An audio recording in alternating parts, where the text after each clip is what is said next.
Assalamualaikum warahmatullahi wabarakatuh. Perkenalkan, nama saya Pendi Irawan. Saya Agung Trisahyo. Dan saya Adi Sasono. Di sini kami akan menjelaskan analisis kritis terhadap sektor pertanian di Indonesia dalam negara kesejahteraan. Analisis kritis terhadap sektor pertanian di Indonesia dalam negara kesejahteraan. Prinsip pokok dalam konsep negara kesejahteraan relatif sederhana.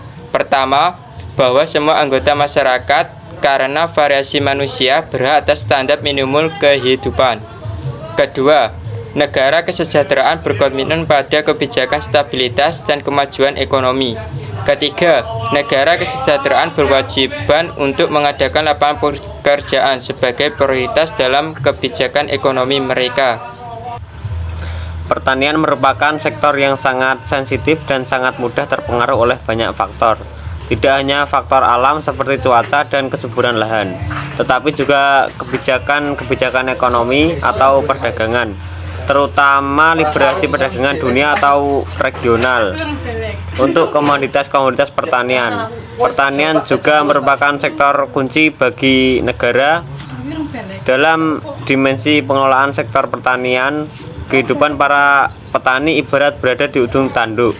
Jika mereka berhenti sebagai petani dan mencari pekerjaan lain yang tentu tidak mudah diperoleh, kehidupan keluarga pasti terancam. Jika meneruskan pekerjaan sebagai petani, hasilnya tidak menguntungkan.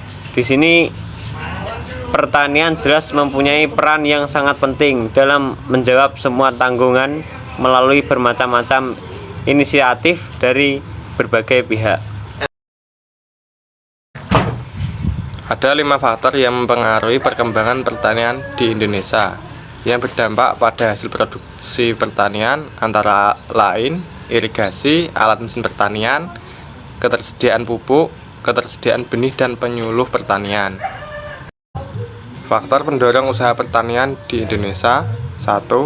Pengaruh iklim muson menyebabkan berjenis-jenis flora dapat tumbuh dengan subur.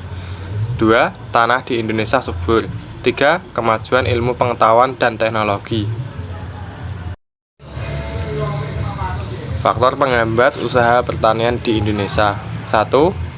Kemarau panjang. 2. Hama tanaman atau tikus, wereng, dan belalang. 3. Penyimpangan iklim. 4. Faktor manusia. Kelima, usaha pemerintahan memajukan pertanian. Mengenal kemiskinan di negara-negara terbelakang atau negara-negara sedang berkembang atau bisa disebut juga dengan NSB, termasuk Indonesia. Strategi untuk terus mempertahankan pertumbuhan positif di sektor pertanian sebagai berikut. 1. Meningkatkan produktivitas. 2. Diversifikasi pangan lokal. 3. Penguatan cadangan logistik. 4. Modernisasi pertanian.